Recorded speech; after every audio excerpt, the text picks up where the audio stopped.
Wa an Ibnu Abbas radhiyallahu anhuma, dan diriwayatkan dari sahabat Abdullah bin Abbas radhiyallahu anhuma, anna Rasulullah sallallahu alaihi wasallam, sungguhnya baginda Rasul sallallahu alaihi wasallam itu qala, beliau bersabda, ilbasu, pakailah oleh kalian, min thiyabikum, dari pakaian kalian, al-bayadha, yang berwarna putih. Sebaiknya kalian sering-sering pakai pakaian putih. Fa innaha min khairi thiyabikum, karena sesungguhnya pakaian putih itu termasuk pakaian yang terbaik untuk kalian. Wa kaffinu fiha mautakum, dan kafanilah oleh kalian orang-orang yang meninggal di antara kalian dengan pakaian putih, dengan kain warna putih. Artinya sunnah ya.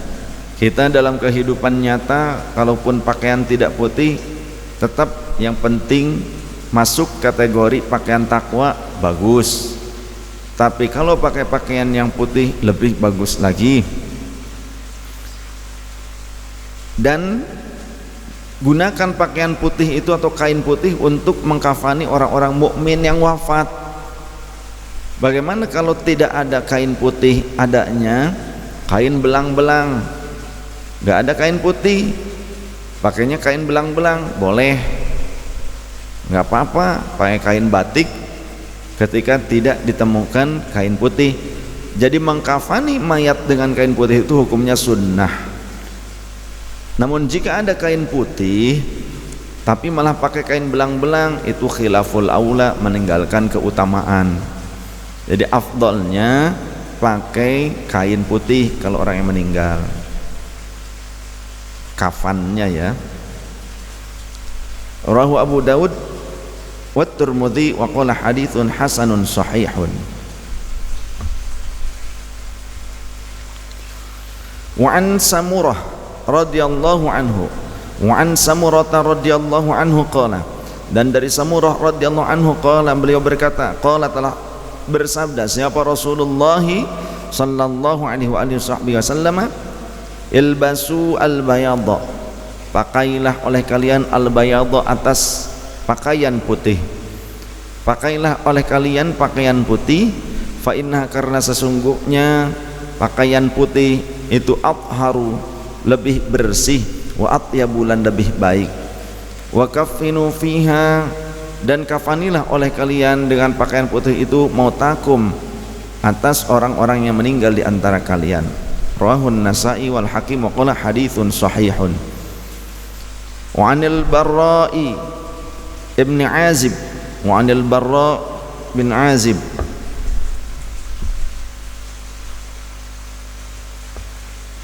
radhiyallahu anhu qala, beliau berkata, kana Rasulullah sallallahu alaihi wasallam, adalah beliau baginda Rasul sallallahu alaihi wasallam itu marbu'an, beliau itu sedang, tidak terlalu tinggi, tidak pendek apalagi. Rasulullah itu dedegannya, perawakannya itu tidak terlalu tinggi dan tidak pendek. Walaqad ra'aituhu, kata Al-Barra bin Azib, dan sungguh aku telah melihat beliau fi hullatin hamra'a, mengenakan pakaian yang berwarna merah. Jadi Rasul pernah menggunakan pakaian merah. Dulu pernah saya punya gamis merah, tapi sempat ada yang tanya, gimana kalau laki-laki pakai gamis merah gitu. Yang nanya waktu itu pengajian akhwat itu, tapi pas nggak dipakai, tapi pernah lihat saya pakai gamis merah. Ya.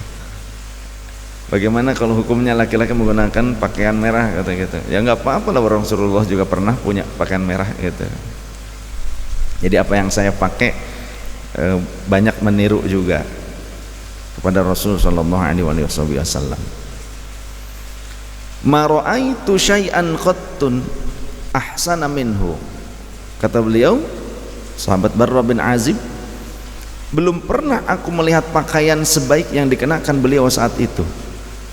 Jadi termasuk pakaian yang indah, pakaian yang merah milik Rasulullah itu ternyata termasuk pakaian yang cukup bagus. Wa an Samurah radhiyallahu anhu qala, oh ini yang sudah yang tadi, wa qala haditsun sahihun. Jadi hadisnya riwayat Imam An-Nasai dan riwayat Imam Hakim, dan beliau berkata, Imam Al-Hakim, bahwasanya hadis ini hadis yang sahih. Wa anil Barra bin Azib, oh itu tadi hadis yang awal ya, yang tentang pakaian putih. Kalau yang barusan yang terakhir hadis dari Barra bin Azib, kalau tadi hadis dari Samurah yang haditsun sahihun riwayat Imam An-Nasai dan Imam Hakim. Sedangkan riwayat Imam Barra bin Azib tadi yang Rasulullah menggunakan pakaian warna merah, itu derajat hadisnya sahih menurut riwayat Imam Bukhari dan Imam Muslim. Wa an Abi Juhaifata Wahb bin Abdillah radhiyallahu anhu, diriwayatkan dari Abi Juhaifah, namanya yaitu Wahab bin Abdillah radhiyallahu anhu, dikenalnya Abi Juhaifah. Qala, beliau berkata, ra'aitu, telah melihat siapa aku, an-nabiyya, kepada Nabi sallallahu alaihi wasallam, bi Makkah, di Makkah, wa huwa bil abtahi, wa huwa, dan adapun baginda Rasulullah sallallahu alaihi wasallam itu bil abtahi, sedang berada di Abtah, fi qubbatin, di sebuah kubah, di bawah sebuah kubah, lahu hamra'a min adamin. Jadi kubah tersebut maksudnya kemah ya, fi qubbatin, di bawah sebuah kemah, di dalam sebuah kemah, hamra'a, lahu hamra'a, yang berwarna merah, min adamin, yang terbuat dari kulit,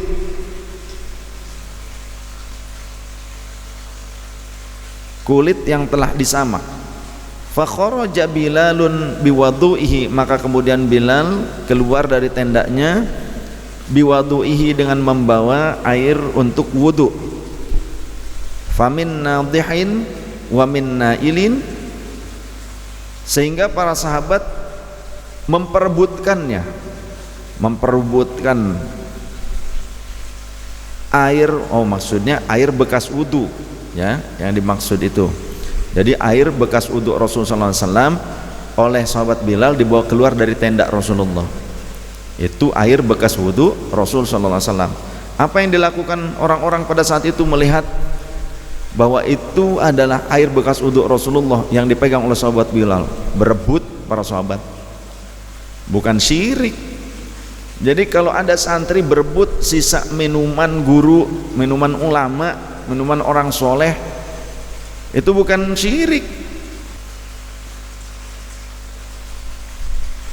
Ketika sahabat Bilal keluar dari tendanya Rasulullah membawa air bekas wudunya Rasulullah sallallahu alaihi wasallam,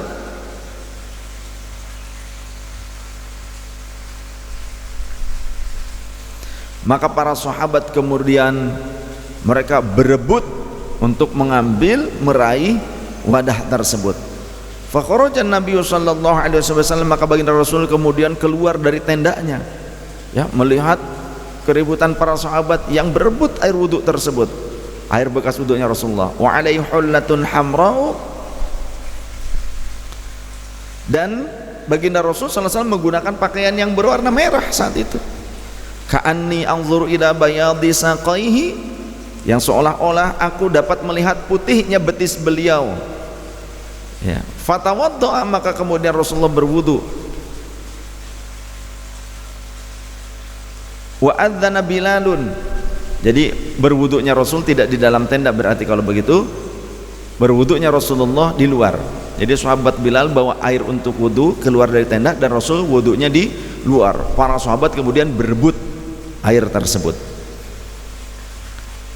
Setelah itu maka Bilal kemudian azan, faja'altu atatabba'u fahu hahuna wa hahuna. Setelah Bilal azan dan aku melihat mulutnya bergerak, juga menengok ke arah sini, maksudnya ke kanan dan ke kiri, sambil mengucapkan apa? Yaqulu yaminan wa shimalan, hayya 'alas salati, hayya 'alal falah.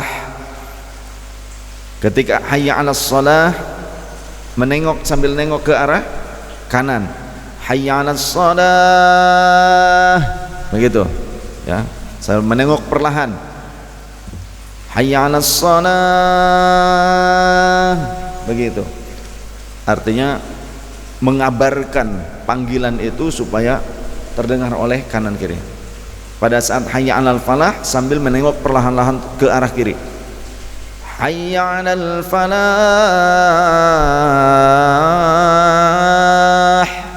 begitu.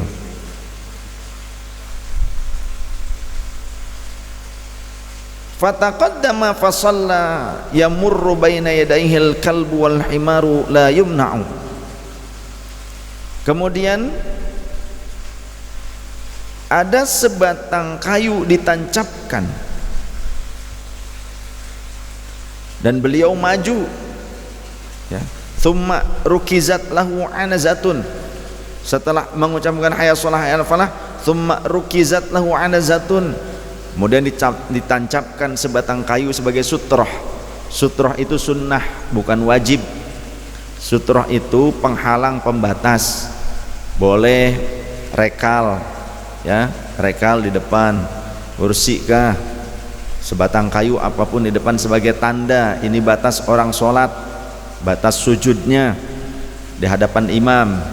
Kalau sedang berjamaah maka sutroh makmum adalah imam, ataupun sutroh makmum di belakangnya adalah makmum di depannya, cukup seperti itu.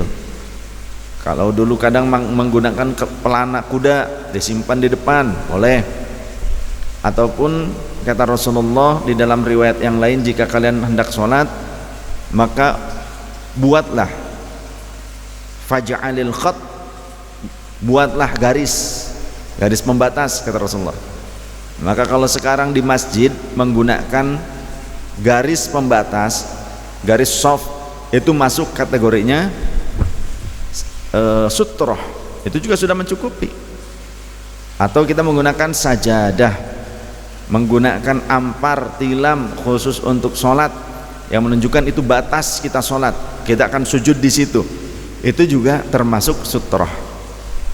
Jadi tidak harus berupa benda yang berdiri saja. Ada haditsnya yang kata Rasulullah, kalau kalian hendak sholat buatlah khat, buatlah garis pembatas, tanda supaya orang tidak lewat di hadapan kita. Jadi berarti membuat garis, oh ini sedang sholat nih, jangan lewat di bagian tempat dia sujud.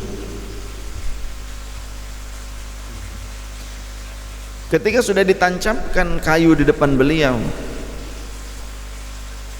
fataqaddama fasalla, kemudian beliau maju untuk mendirikan sholat. Yamurru baina yadayhil kalbu wal himaru, sedangkan anjing dan khimar itu keledai, melintas di depan beliau saat itu. La yumnau, dan beliau tidak menghalanginya, tidak begini, tidak ya. Padahal ada anjing dan himar lewat di depan beliau, enggak dibunuh oleh Rasulullah, enggak ditimpuk, enggak begitu, tidak dihalangi, tidak di gimana kan, biarin aja gitu. Muttafaq alaih, hadis ini disepakati kesahihannya oleh Imam Bukhari dan Imam Muslim.